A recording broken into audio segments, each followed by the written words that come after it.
Medyo mahaba-haba yung ating passage for this morning na binasa ng ating kapatid. So, we will dive right in. So, mangyari lamang na buksan po natin ang ating mga Bibles sa 1 Kings chapter 1, verses 11 to 27. Ang 1 Kings ay nasa Old Testament po. So, pagkatapos ng 1 and 2 Samuel, 1 Kings. Okay.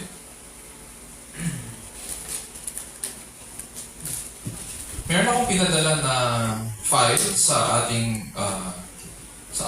worship team. Baka pwedeng i-flash na po sa screen. Sabi po nila, ang ginagampanan daw po ng magulang sa buhay ng kanilang mga anak ay nagbabago habang tumatanda. Katulad yan. Perfect example. Diba? So,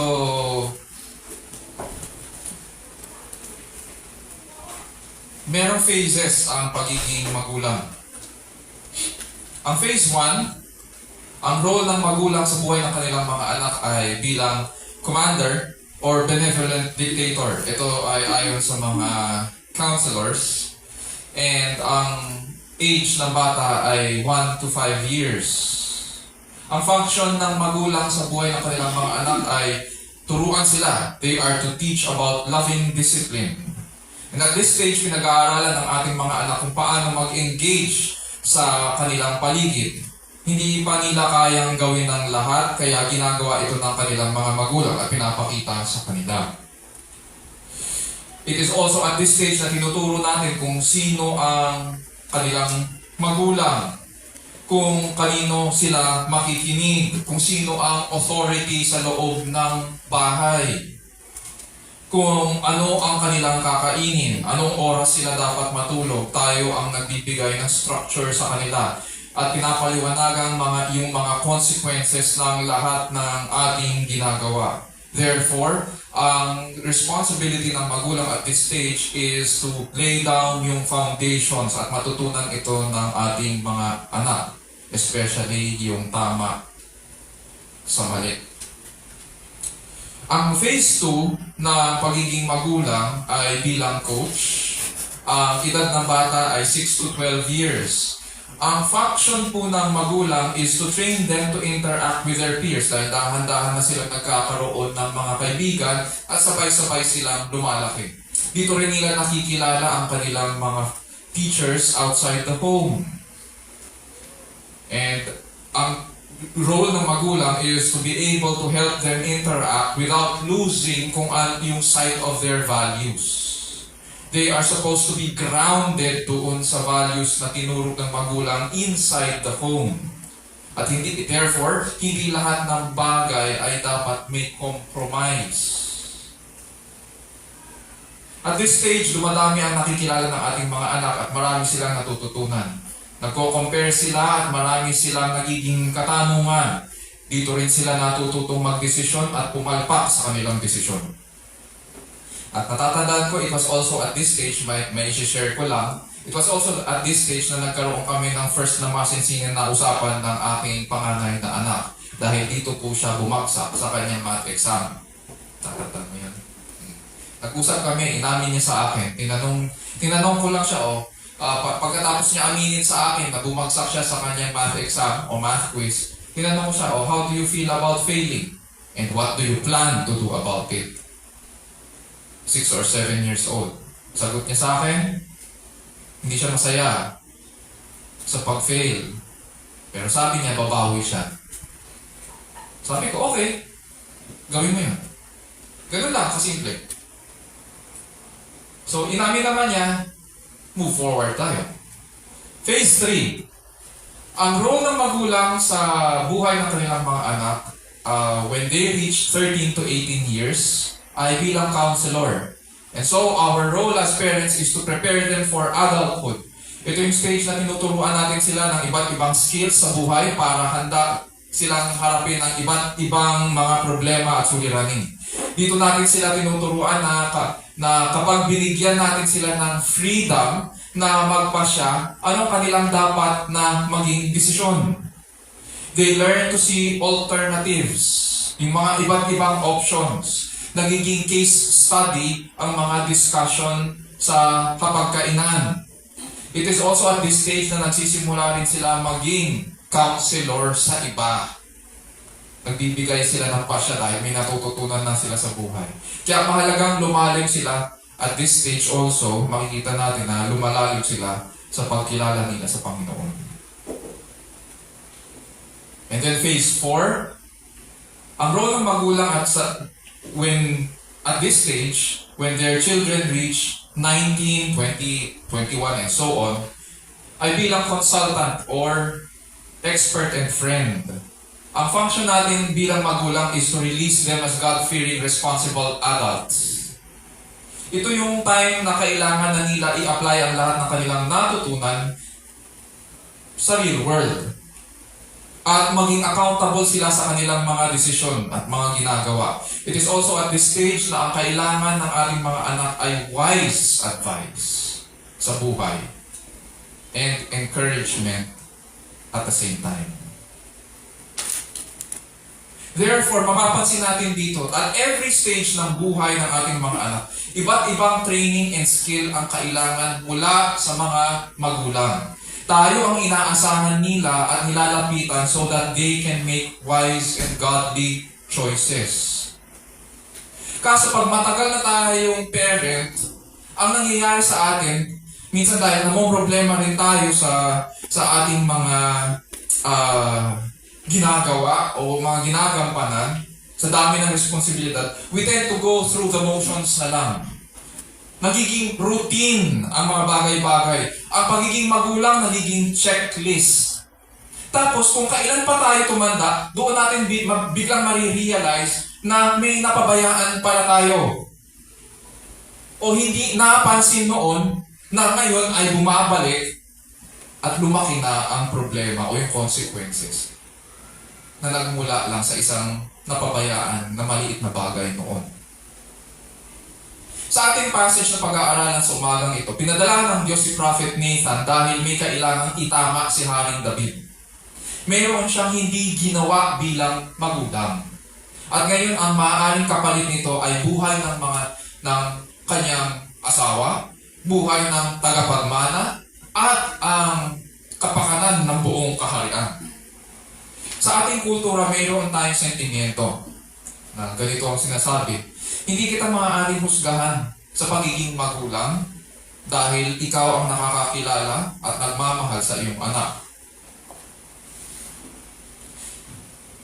Bukod sa madamdamin po ang mga Pinoy, masakit para sa atin na makatanggap ng feedback tungkol sa ating pagiging magulang. Yes? Tama yan. And this is probably the reason ayaw natin pakialaman tayo. At ayaw rin natin na makialam sa pagiging magulang ng iba.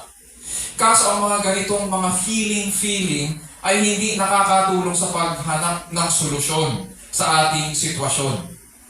Walang wisdom na binabahagi ang ating kultura sa ganitong sentimiento. Walang wisdom na binabahagi ang ating kultura sapagkat puro iwas ang nangyayari. Hindi nare-reinforce ang paggawa ng tama. It does not help solve problems and it alienates us from our fellowship as Christians with one another.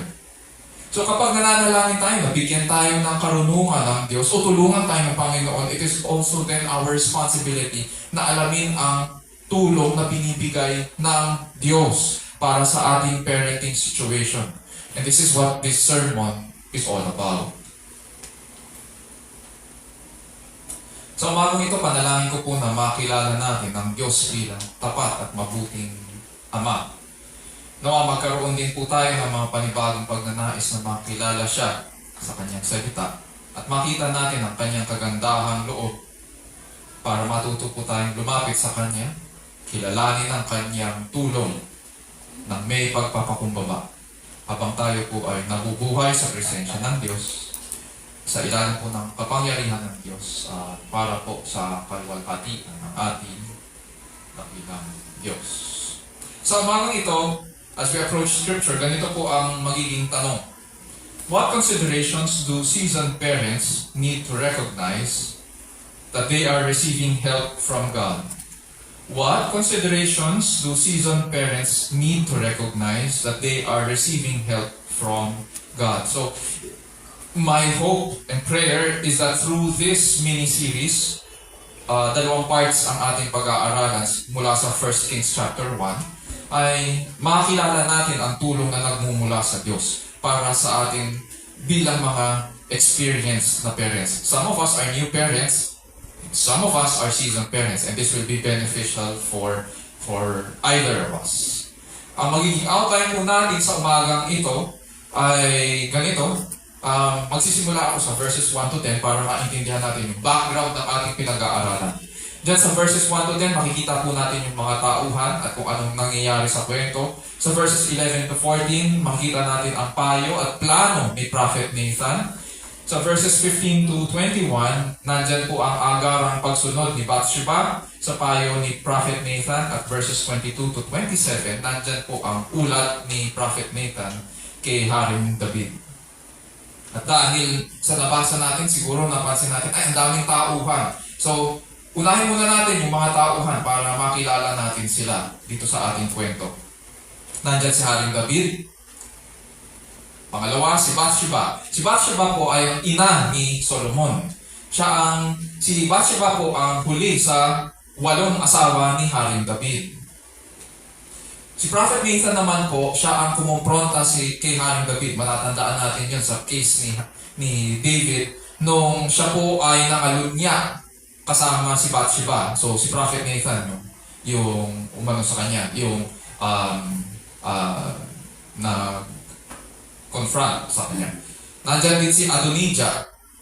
Si Adonijah po ang pang-apat na anak ni Haring David. Ang nanay ni Adonijah na banggit kanina ng ating kapatid ay si Hagit. Sa scriptures, 8 lang ang pinangalan na naging asawa ni Haring David. Pinangalan. But it also says that there were other wives and concubines. Pero hindi natin alam ang mga pangalan nila at hindi rin natin alam ang bilang. Hindi rin sinabi kung ilan yung mga concubines at saka iba pang mga asawa. Basta ang pinangalan sa scriptures ay 8.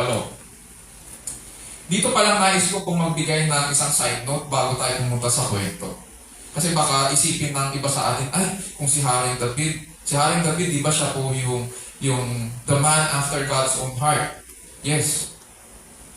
Kung ganon, ibig sabihin pinayagan ng Panginoon magkaroon siya ng 8 asawa. Di ibig sabihin pumapayag ang Panginoon na ganon. Wrong.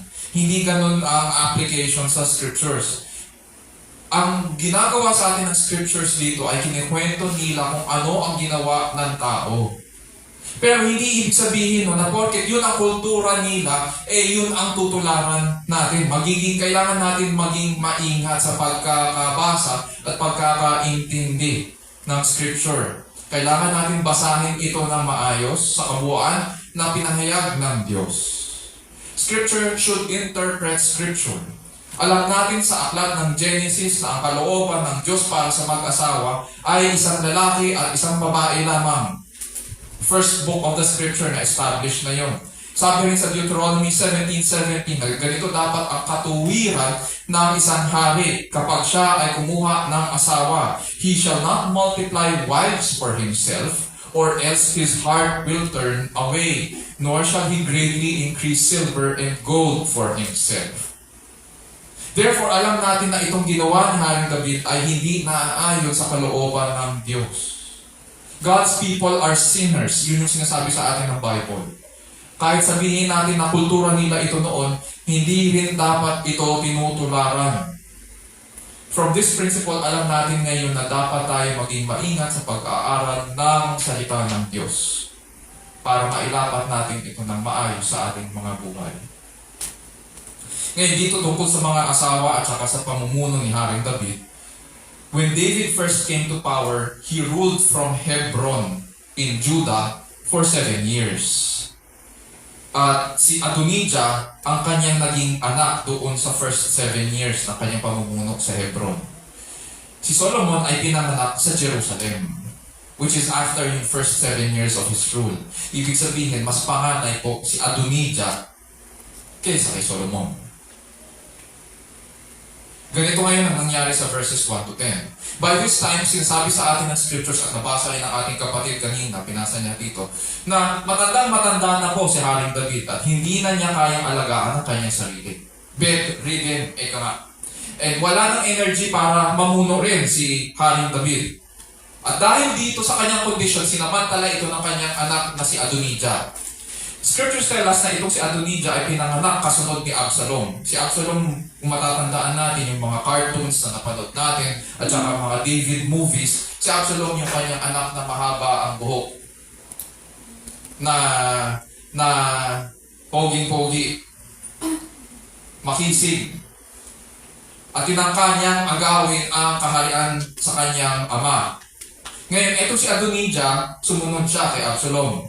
Tulad ni Absalom, makisig rin si Adonijah. Very charming. Sadly, hindi siya nalayo sa kanyang kapatid. Manipulative, mapanlin lang at makasarili si Adonijah. Pakinggan natin ang description sa kanya ng 1 Kings chapter 1 verses 5 to 6. Now Adonijah, the son of Haggith, exalted himself, saying, I will be king. So he prepared for himself chariots and horsemen with 50 men to run before him. His father had never crossed him at any time by asking, why have you done so? And he was also a very handsome man, and he was born after Absalom. Kaya pala ganito ang ugali ni Adonijah, ay dahil hindi man lamang siya dinisiplina ni Haring David. Minsan hindi siya pinagsabihan, hindi siya pinagbawalan. Perfect case ng spoiled brat. Sa Tagalog, ano tawag natin doon? Lucky? Salayaw. Ano yung susunod? Jerichox. Laki salayaw. Ngayon bumabalik ang lahat kay Haring David. Dahil mayroon siyang hindi ginawa noon. Ngayon bumabalik ito lahat sa kanya kung kailan mahinang-mahina na siya at wala siyang magawa.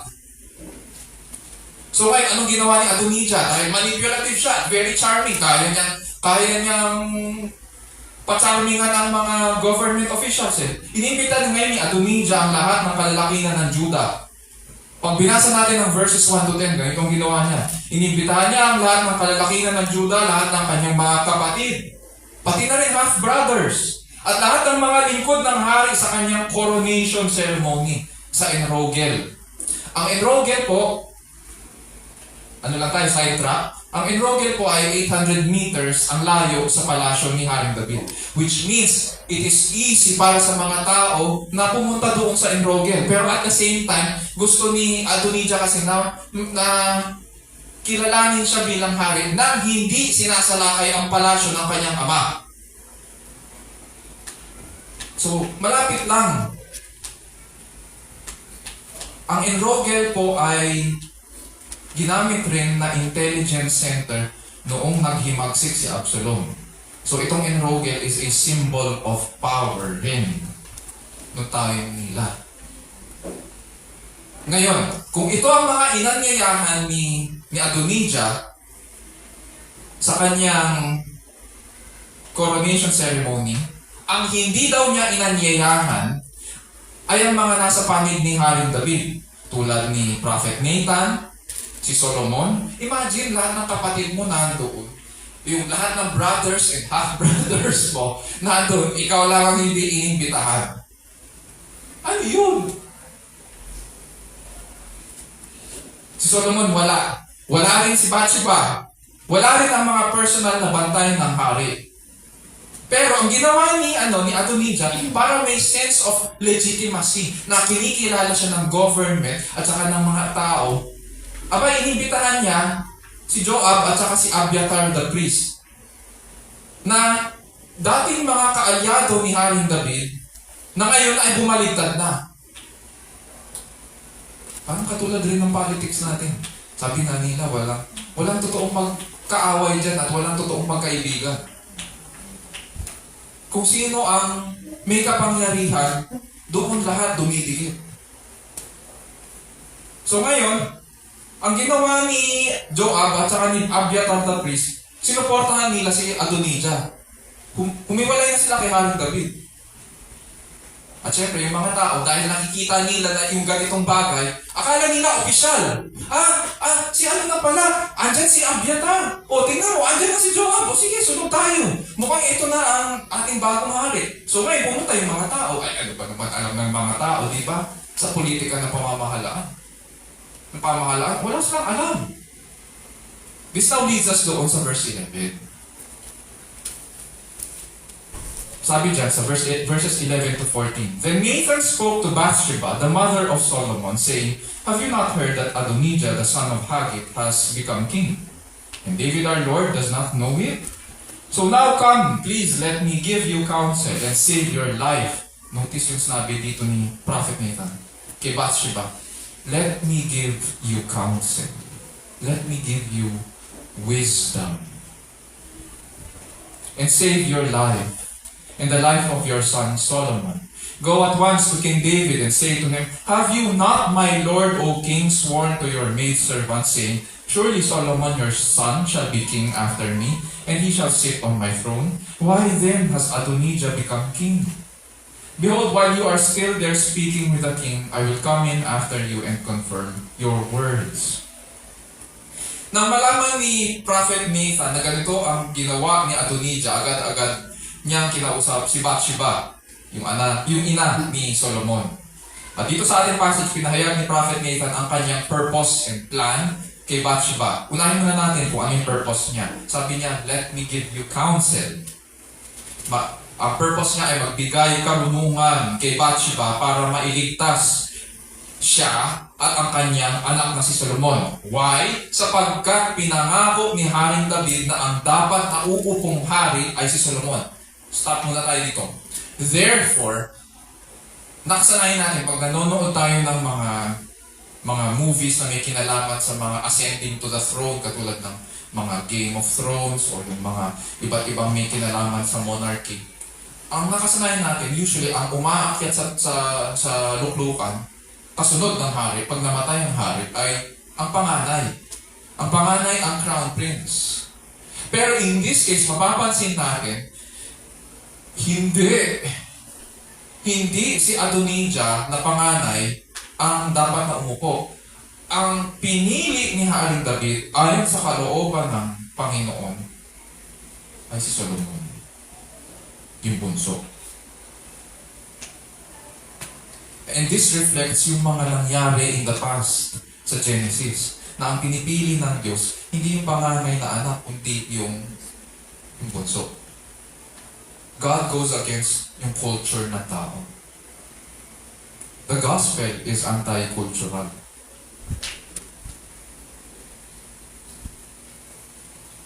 Ngayon, iniisip po natin, ano ngayon ang kinalaman ng buhay ni Bathsheba? Bakit sinasabi ni Prophet Nathan, para maligtas kayo, ikaw, Bathsheba, at saka si Solomon? Anong kinalaman ng buhay nila sa pag-akyat ni Adonijah? Bakit sila nangangamba?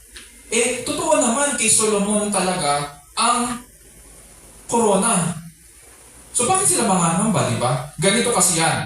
Every time na mamamatay ang hari, it leaves the family vulnerable. Diyan nagkakagulo kapag walang succession structure, kung sino ang susunod na uupo. At kapag hindi decisive ang hari. Ayon sa mga scholars, hindi malayong mangyari na ganito, pag naupo si Adonijah, maaari niyang ipapatay si Solomon at si Bathsheba once na mamatay si Haring David. Sapagkat ang politics noon sa ancient Near East ay kailangan ma-neutralize ang lahat ng may habol sa corona. So paunahan yan. And at this point, ang nakakaalam lang na ang pinili ni Haring David na maging hari ay si Nathan, si Bathsheba, at saka si David. Silang tatlo lang. Walang iba. So paunahan to. Kaso inunahan sila ni Adonijah. Mas malala, sinuportahan pa si Adonijah ng dating mga kaalyado ni David. And interesting na conflict, di ba? Kanya-kanya na. Tuloy natin. Ano ba ang plano ngayon ni Prophet Nathan?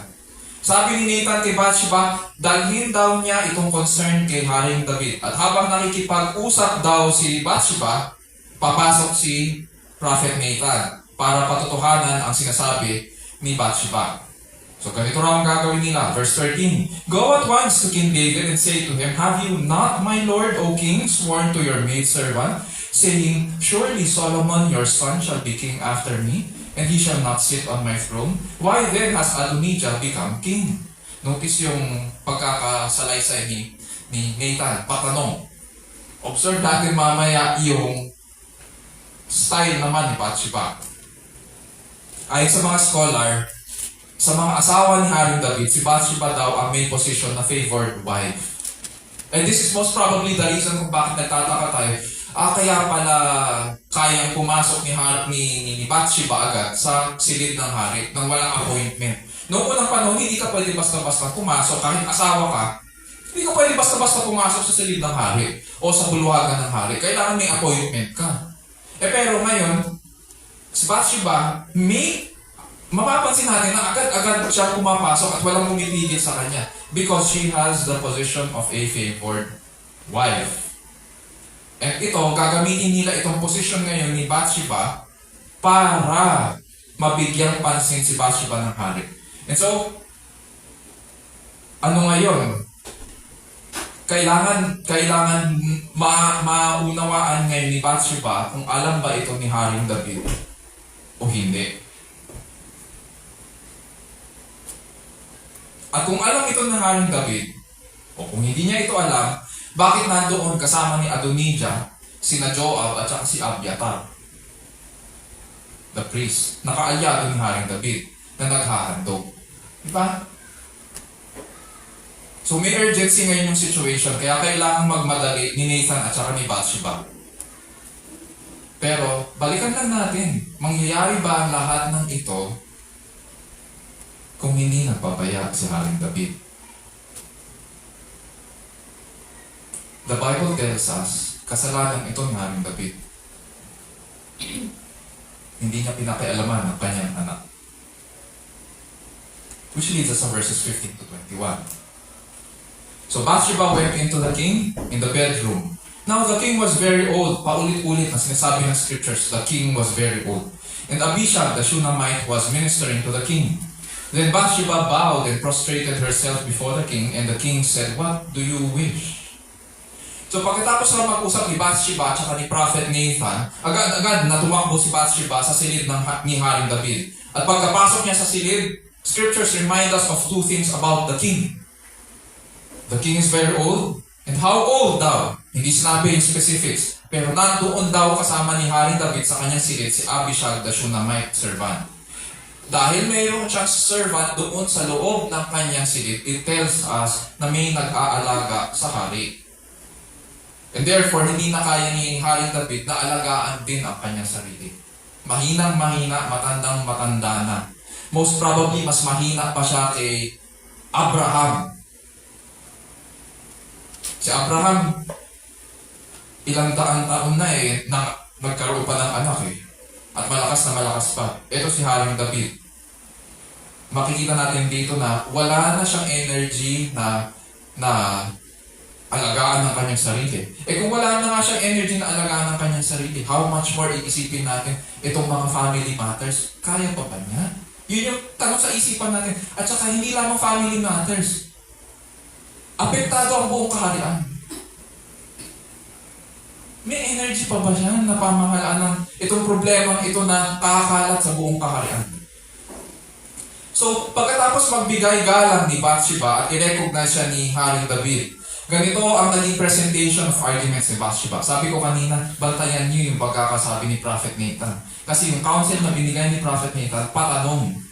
Ngayon, ang nakakatawa dito, pansinin natin paano nilapitan ni Bathsheba si Haring David at paano yung pagkakasabi niya. Walang tanong-tanong.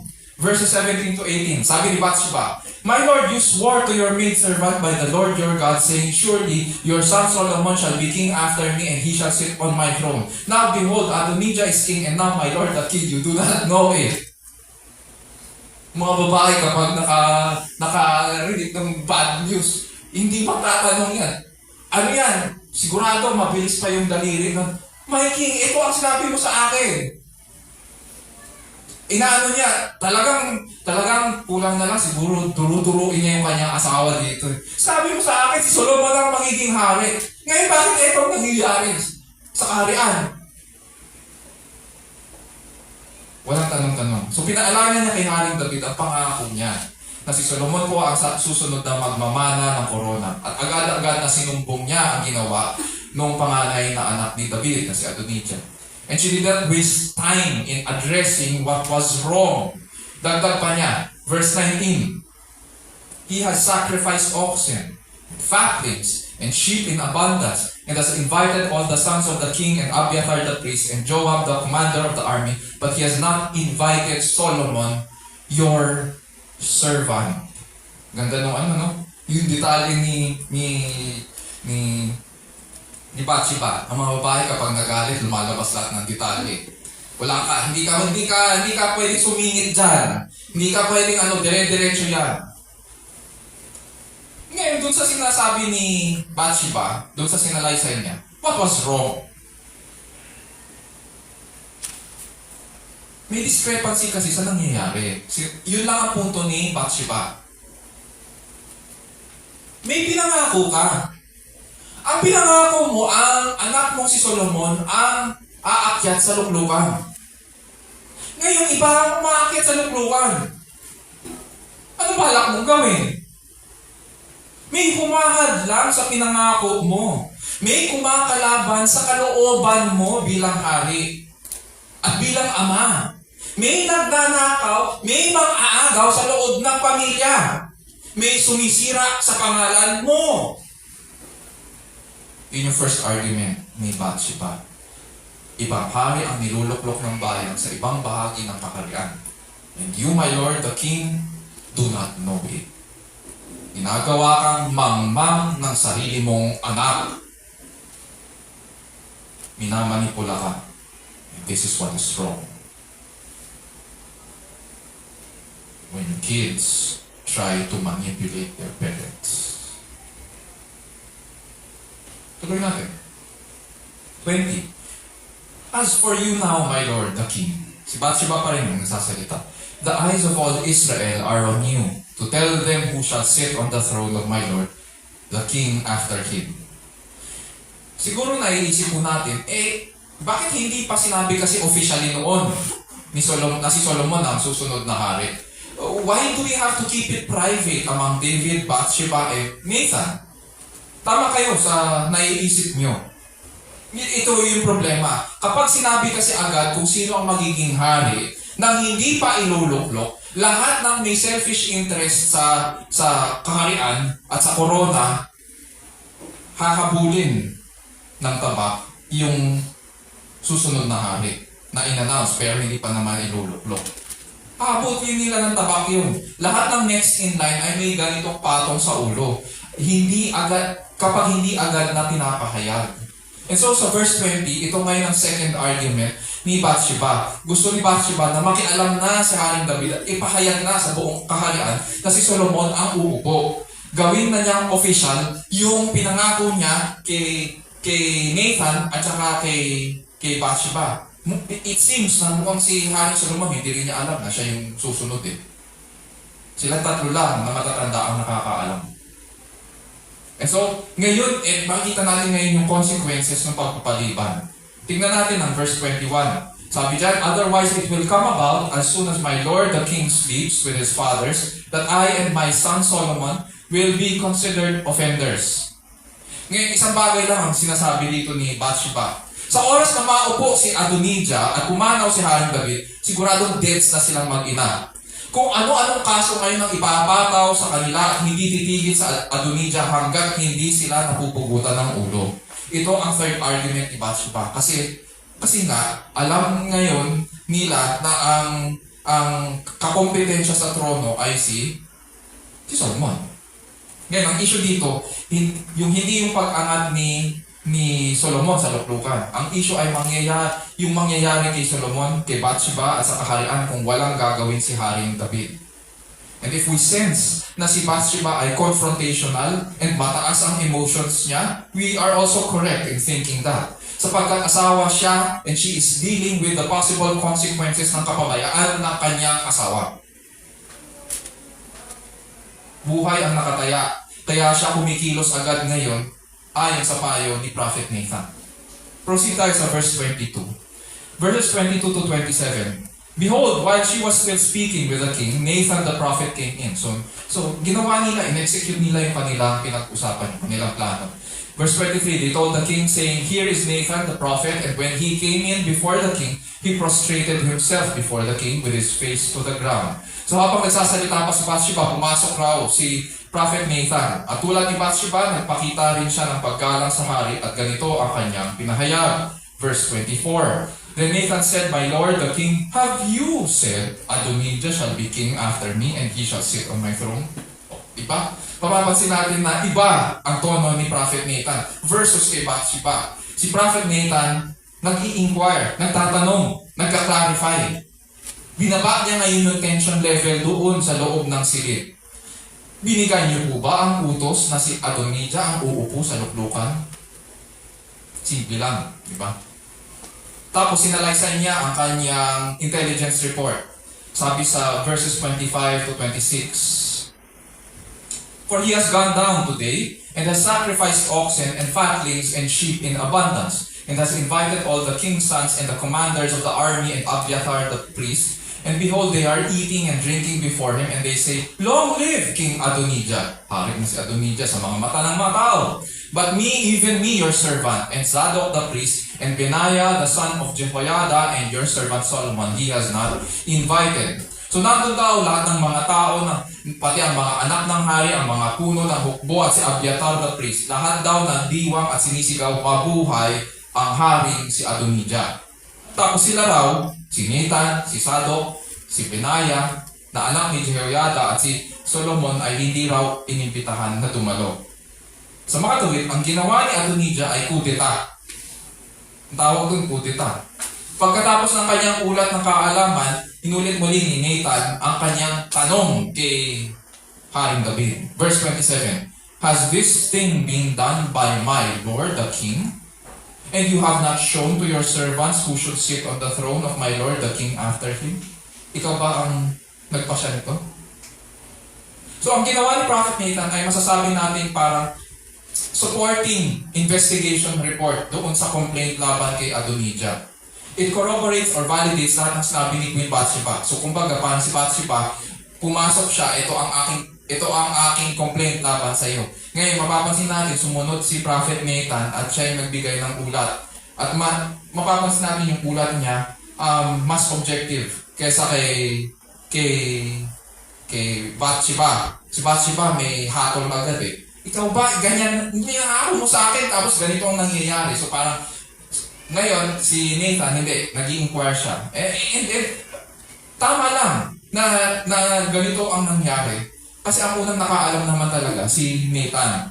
And siya yung nag-provide ngayon ng objective report or investigative report kay Haring David.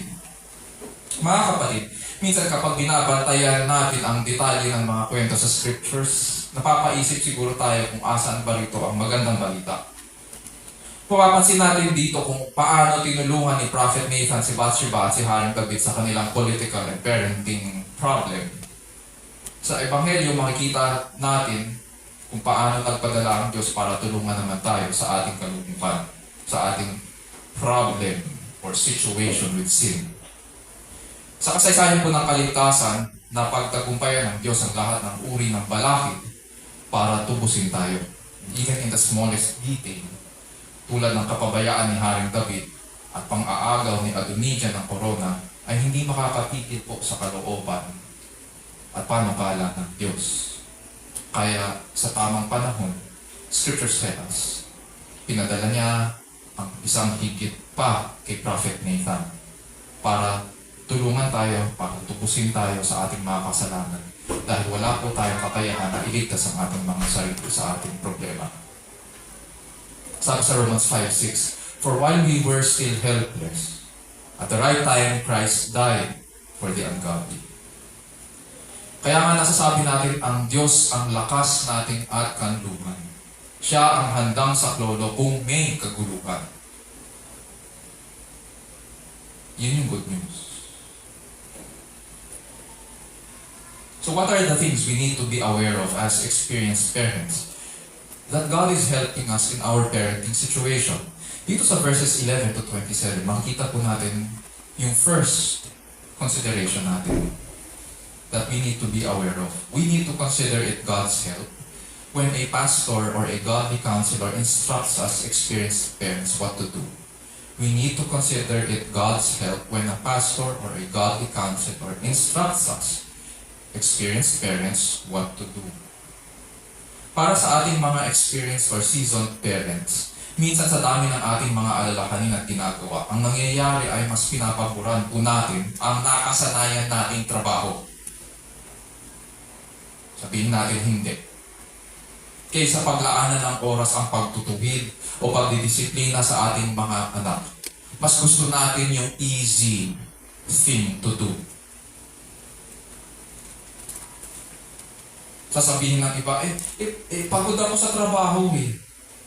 Or, sawa na ako sa kakasaway. Whatever our reasons are.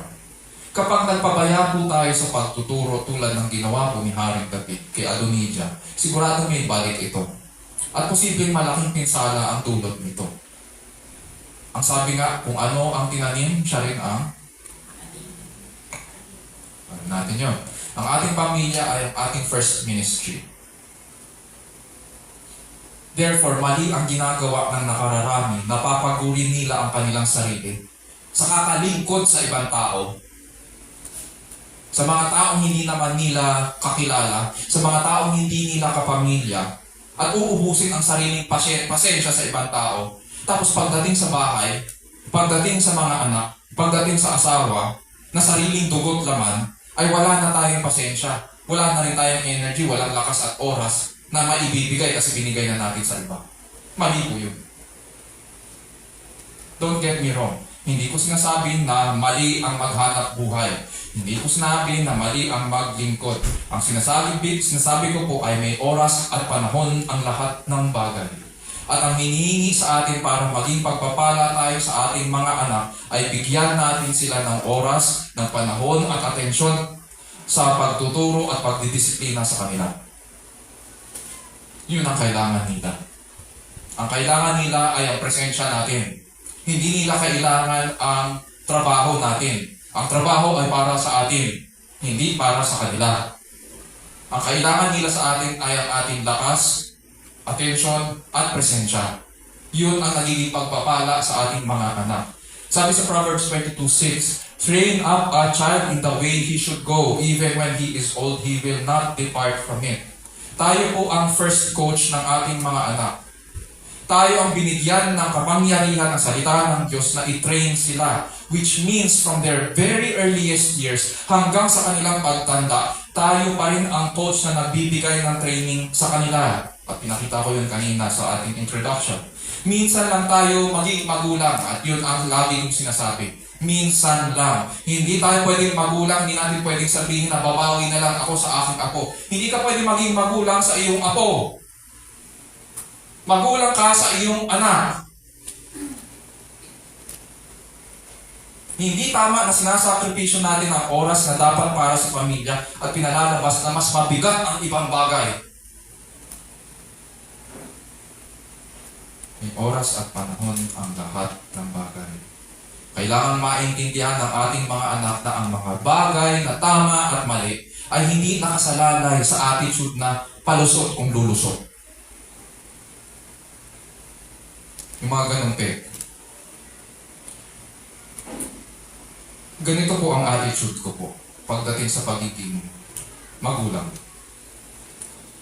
Dahil ako ang coach nila, hindi ako magsasawa na turuan sila na kung paano mag-isip ng tama. Hindi rin ako magsasawa na pangaralan sila. Hindi rin uubra sa akin na pinagmumukha akong mangmang ng aking mga anak. Mas lalo akong hindi pumapayag na gagawa ng desisyon ng anak ko na ikasisira ng aking pangalan. Dala-dala nila ang pangalan ko, kaya kailangan kong mag-ingat kung ano ituturo ko sa kanila.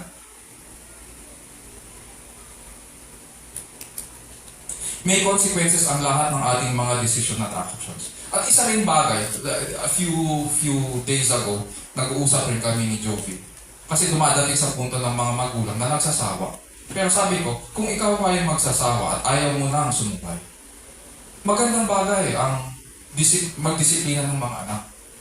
Kasi ginagamit mo yung otoridad na binigay sa iyo ng Panginoon. Ngayon, kung sasabihin mo na ayaw mo at magsasawa ka, hindi ba parang katumbas mo ng pagtanggi sa pagpapala ng Panginoon na binigay sa iyo?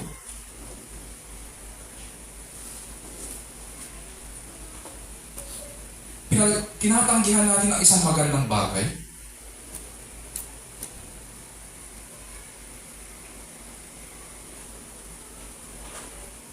May consequences ang lahat ng ating mga decision at actions. And I want, sa mata ng aking mga anak, I want to be 10 steps ahead of my children. So that I can show them na may saysay kung bakit ako binigyan ng Diyos ng puting buhok. At bakit nawawalan na ako at nauubusan ako ng buhok sa aking anit. Abay, hindi naman pwede na sa labas kayo hahanap ng karunungan. Hindi. I want to show them na may saysay kung bakit puti na ang buhok sa ulo ko. Nang pinag-aaralan po itong passage, napapailing na lang ako sa nangyari kay Haring David. Ang layunin sa buhay ay lumago po tayo sa karunungan ng Panginoon. At ito rin ang dapat na tinuturo natin sa ating mga anak. Para ito rin ang kanilang ipapasa sa pag nagkaroon sila ng pamilya. At ganoon din ang kanilang mga pamilya kapag nagkaroon din sila ng mga susunod na salin-lahi. Meron silang ipapasang karunungan. Sabi ko nga po sa closing speech ko nung nag-debut si Julia. Sabi ko po sa mga tao, maraming nagsasabi na napakahirap pagpalaki ng anak sa panahong ito. And so they would rather do other things. But when you look at human history, there never was a time when it wasn't challenging to raise children. It always was. Kahit nung unang panahon pa. And I've realized after years and years of raising 2 children with strong personalities, at very strong ang personalities ng mga anak ko, that the joy was in the challenge. Ang kasiyahan ay nandoon sa pagpapalaki sa kanila. And those who have taken the challenge, those who have taken the God-given stewardship of carefully raising their children are blessed with seeing their children grow, shaping future generations, and the continuation of life on earth as God intended from the beginning. Pangalawa, hindi naman porket nagkamali tayo, o may napabayaan tayo, at pinababayaan din tayo ng Diyos. God continues to help us. At tungkulin po natin na alamin at kilalanin ito. Sa ating passage, pinadala ng Diyos si Prophet Nathan para tulungan si Haring David at si Bathsheba sa problema kay Adonijah. Ngayon, application sa ating buhay. Was there ever a time na nagpadala ang Panginoon ng counselor para tulungan tayo sa ating parenting situation? O nilapitan ba tayo ng isang pastor, elder, godly elder, tungkol sa ating parenting situation? Nung tayo ay pinayuhan, sinunod po ba natin? Hindi po madali na makatanggap ng correction at instruction.